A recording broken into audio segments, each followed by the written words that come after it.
Hey guys, how's it going? Welcome back to my channel. My name is Amy. Today we're going to be sitting down and having a big old chat. I feel like it's been a little while since I've just kind of sat down, kicked back, chilling with you guys. I went on Instagram for you guys to ask me questions. If you're not following my Instagram, it's on the screen and down below, so you guys can obviously ask me questions next time I film a video like this. But yeah, we're just going to jump straight into it. Got myself a little cup of tea. How cute is this little mug, by the way, that I picked up? Oh, adorable. We're just going to have a big old chat. Let's go. Do you have any tips for building up your resume / skills while at uni? I found building up my resume and skills really challenging while I was specifically at uni because studying psychology was not very practical based. Things that I found really helpful was I picked up a volunteer position in my second year. If you are doing a degree that doesn't allow a lot of practical experience, is definitely to try and get something that is related to your degree that is practical, whether that be getting a job while you're at university that allows you to learn those skills. As I said, doing a volunteer position like I did. Other ways is also doing like short courses that are outside of your university. For me, I just actually did a counseling skills course because again, I wanted to upskill myself. I didn't have any counseling skills experience. Just continuously try to upskill yourself outside of uni as well as the coursework that you're doing. Next question is, how did I get into my client-based role? Something that I really want to try and get into. I literally spent 3 or 4 months just continuously researching things like mental health therapy assistant, graduate mental health roles, support worker roles. There are so many different titles and job titles, so just kind of figuring out what all those job titles were to then research them to then apply to all those jobs. That's kind of how I got my job. What allowed me to actually get my position straight out of university to become a mental health support worker was the volunteer experience that I had while I was at university, as well as being a part of a university group when I was at uni. Showed that I had these practical experiences that I could then also apply to working in a professional capacity. And then on top of that was also just like all the assignments that I did at uni, showing that I was able to do case noting because I did that at university, showing that I was able to do research and understand mental health and psychopathology because I studied that at uni, showing that those are the skills that I had and that I'd learned from both my practical experiences and my academic experiences. How are you genuinely feeling right now? I love when people ask questions like this. Honestly, I am feeling incredibly happy right now. I'm just like very content with how life is going at the moment, and that's such a nice feeling to be able to say that. It is so funny to kind of like look back and reflect on how I felt last year compared to this year. Last year I was just not a very happy gal. I was studying constantly. I don't know, I was just like not very happy. I lost a lot of passion for my degree. I had no clue where life was taking me and I felt just, yeah, a little sad. Fast forward to now and it just could not be further from how I'm feeling right now. I'm just feeling really happy and content, and that's such a lovely thing to be able to say. What's something you've learned the last few months? I guess one thing that I have learned the past few months is that the energy that you put out is the energy that you get back. As I said, last year I felt like I was putting out nothing but negativity. I wasn't very happy internally, so I feel like everything that I protruded outwardly was also really negative. This impacted my relationships with people. It impacted how I was perceiving my life. It impacted how I liked my job, how I liked my friends, how I liked everything. It really just made me have a negative bias towards everything. This year I've made such a massive intentional effort to be just the most positive person I can possibly be. In saying that, obviously bad things happen. I have bad days. I get stressed. I get negative sometimes. That's just what it takes to be human. But I've really learned that if I put positive things out there, then everything around me kind of also falls into place. If I'm confident and positive, other people also respond really well to that. My relationships with people are so much better this year. My job is so much better and I really love what I'm doing. The energy that you put out, if it's positive, then that's what will come back to you. If it's negative, then that's also what's going to end up surrounding you in life as well. I guess that's kind of, yeah, I don't know. How do you manage time with work, uni, socializing and uploading videos? How do you balance being healthy as well as work? How do you manage just everything? How do you do 2 jobs? How do you do 3 jobs? How do you balance everything? Honestly, I could probably make a very specific video about this. So if you guys are interested in seeing really in depth how I kind of plan out my week and how I manage everything, please let me know. Long story short though, the thing that I do to basically plan everything, to manage everything and make sure that I'm spending my time on the thing that I want to be spending my time on is to do time blocking. So usually I have a weekly planner that looks, a little bit like this. It goes Monday to Sunday, and then what I do is I sit down and I write everything in it that is completely non-negotiable. I write all of my work shifts in it. I write my volunteering in it. Anything that I have to do each week goes into the planner and I time block it out. Once I do that, I've got all my non-negotiables in there, all my responsibilities on there. It then allows me to see where in my week I have spare time. Usually for me, that's in the mornings or in the evenings, and that's when I block in everything else. The other things that I try to plan in my week is my gym classes, when I'm going to be able to either film YouTube videos or edit my YouTube videos, as well as my social activities with people. I'll put in all of my gym classes. Usually for me, that's a Monday, Tuesday, Wednesday, and I have specific classes that I go to each week. So I know when those times are and I know when to prioritize those. That's how I make gym a priority, and that's how I'm able to fit in that as a healthy habit during my week because I make it a non-negotiable. I don't plan social things on those days when I know that that's when I want to go to the gym. Then on top of that, obviously I also then schedule in my social plans. So I'll see, okay, I've got like a Tuesday morning free, Thursday afternoon free, Saturday free, whatever it is. That's when I'll like like chat up with my friends, figure out what days they're also free, and then try and fit people in. It doesn't always work out. It doesn't mean that I get to always do everything that I want to. I do have to make sacrifices to allow myself to cover everything, especially with everything that I'm doing, working through a job, having YouTube, having volunteering. Even though it looks like I'm doing all of these things, I still have to make sacrifices, and I don't get to catch up with everyone that I want to catch up with, or make the gym 3 or 4 times every single week. You know, it's just not practical all the time. Time blocking is the best thing in the world, and if it's not something that you implement in your life right now, highly recommend. Do I often get quite stressed with the amount of jobs that I work? Yeah,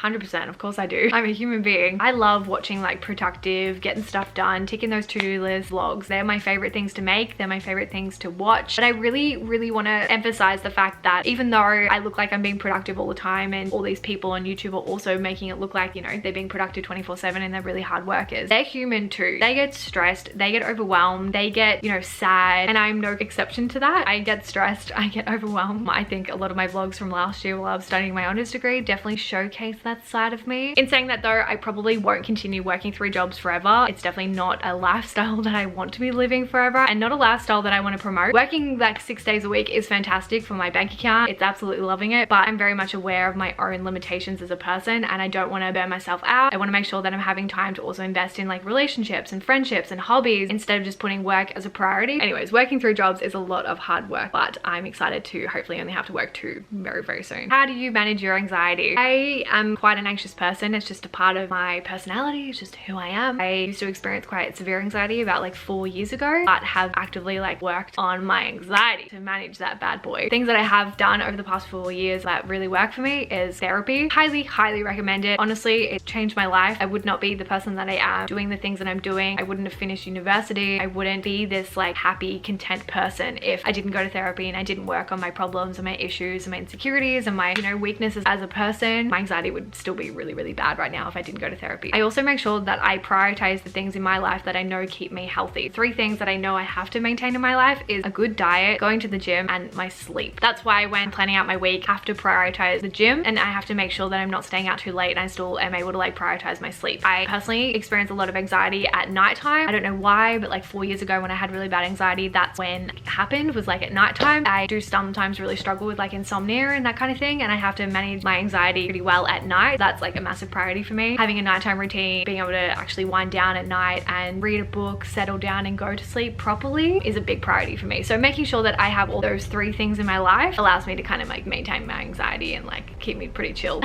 Oh my god, so many of you guys are hilarious. I have had so many questions asking, am I moving to Brisbane? Am I moving to the Gold Coast? Would you ever move to Brisbane or out of Melbourne? Honestly, funny. I currently live in Melbourne. Lived here for 5 years, but I'm not actually originally from Melbourne. I am from a rural town that's about 2.5 hours away from Melbourne, and that's where my entire family currently live, and I'm just chilling here by myself living in Melbourne still. I guess to answer your question, yeah, I can definitely see myself living somewhere else other than Melbourne. I don't have like a personal connection with the city. I don't have like this emotional thing that's pulling me and like keeping me here. I currently love my life that I've set up here, but I know that that's temporary. I think because I don't have my family surrounded by me, it definitely gives me the opportunity to kind of live somewhere else, because I feel like it would feel the same whether I was living here or if I was living in Brisbane. I have no intention of ever having a family living in Melbourne, and I don't want to raise my kids living in Melbourne. In saying that, I don't really know where I want to end up or where I'm going to end up going. In terms of everyone asking whether or not I'm moving to Brisbane, I'm not going to lie, it has been something that I have thought about in quite a serious way. I have looked up houses, I've looked up renting prices, I've looked at university degrees there. I also, as you guys know, have a lot of really close best friends who live up there, and a really close social network system who are up there. So I know that if it was somewhere that I would want to move to, be supported and surrounded by people who love and care about me, which would be nice. Yeah, at this point, I'm not sure. The next 6 months, I really just want to continue working the job that I am, and I'm just gonna continue, you know, living life as it goes. We'll just see what happens. Who knows? And that's the team. When are you planning on seeing your egg team again? I'm actually going to be seeing Georgia and Rachel in November. For my birthday this year, my eggs bought me tickets to go see Khalid in Melbourne, and they're flying down to come with me. So all 3 of us are going to go see Khalid in November in Melbourne. They'll probably come and stay in Melbourne for a few days, and then I will hopefully be able to also go up to Brisbane for a few days. So really not that far away, which is super exciting. Do you ever see yourself doing YouTube full time? This is a really interesting question. Like, yeah or no? I don't know. Being a full-time YouTuber is honestly luck. I don't do YouTube at the moment with the goal of being a full-time YouTuber. YouTuber. Honestly, I just really enjoy the creative process of making YouTube videos. I love chatting with you guys and having a following of really cool people who are experiencing really similar things that I'm experiencing at the moment, like going through uni and finishing uni and graduating and working in the workforce and all that kind of stuff. So, you know, being a full-time YouTuber is not the end goal, and that's not where I see myself end up going. Saying that though, if the opportunity arose, it's definitely an opportunity that I would obviously take, but I don't think I'd ever do YouTube at a complete like full-time capacity. Mental health for me is something that I've put a lot of energy, a lot of money and time into. So working in the mental health field is something that I'm incredibly passionate about, and it is a massive life goal of mine. Even if I was a full-time YouTuber, I think that I would still work in the mental health field even if it was only like a few days a week. A few of you guys also asked questions kind of about my religion. So do you believe in God? Do you consider yourself religious or spiritual? Are you religious at all? I don't think I've really ever addressed this on my channel. I guess religion is a real personal thing. Everyone's on like a different spectrum when it comes to religion and spirituality. I personally was baptized Catholic when I was born. My parents baptized me Catholic, and then I had my communion when I was 10. So technically I'm Catholic. I used to go to church when I was a kid, but I don't think I had like a full understanding of what religion was or what spirituality was until I've obviously gotten a little bit older. I wouldn't say that I'm necessarily religious, but I definitely believe in a higher power. I personally believe in God, but I would probably consider myself more as a spiritual person than like a religious person. I don't go to church all the time, and I don't like study the Bible or anything like that. Yeah, I hope that answers your question. Okay, this question is honestly such a great question. What was your goal 5 years ago, and have you achieved it? If not, what would you change? 5 years ago, I was 18 years old. I would have just moved to Melbourne and started studying psychology. Little ambitious 18-year-old Amy, her goal was to do 6 years straight and become a psychologist. That was the goal. And I would say I've probably achieved like 75% of that goal. I have obviously completed my bachelor's degree, I completed my honors degree, but as you guys know, right now I'm currently not doing my master's degree, so I'm not technically a psychologist. I was pretty certain when I was 18 years old that being a psychologist was definitely like the end goal, and that's where I wanted to go. I guess like right now I genuinely could not tell you whether or not that is my final goal. I'm still very much, you know, researching and looking into going into my master's degree, but at this current point in my life, I just know that I'm not ready to go back to university. I just don't know if that's exactly where I want to end up. I love what I'm doing right now, working as a support worker and helping individuals with difficulties, but I guess like stripping it all back, my massive passion when it comes to psychology is preventative mental health care. I really want to work with youth and young adults who are all our age, going through this weird, confusing time, trying to figure out who we are, what we're doing, what our life is like. I think that like helping someone establish really healthy habits, healthy coping mechanisms, healthy patterns of thinking at this age can literally set you up so well for the rest of your life. That's the key to good well-being and mental health, is to, you know, learn those skills now at this age. And that's my passion in life. That's who I want to help. Those are the people that I want to help, that I can help people before they get on with the rest of their lives. I think doing my master's and becoming a psychologist is definitely where I will end up. Right now it's like 70-30 on whether or not I actually go down that track, or if I end up finding a new position that kind of fulfills that life purpose without me needing to become a psychologist. I don't really know. And then somebody else asked me about my future goals. Right now I'm very happy with like what my life is like, and I don't see myself changing anything in the next like, I don't know, 6 months. I don't really know. I think the goal is going to be to go back to uni and become a psychologist and get that title. I really would love that. That'll just allow me to be put in the best position possible to do the things that I want to be doing, whether that be to like start a business, work for an organization, become like a youth mental health advocate. I'm not really sure. Honestly, I don't know. Life is weird, you know, things can change so rapidly. You just never know. Okay, I feel like that's all the questions that I'm going to answer today, but it was so lovely to chat with you guys. I genuinely felt like everybody was sitting around me and we're just all huddled up in a group chatting. Anyways, I'm gonna head off. I hope you guys enjoyed this video. I love you a lot. Stay positive, smile. Wow, I haven't said that in a while. And goodbye. Yeehaw.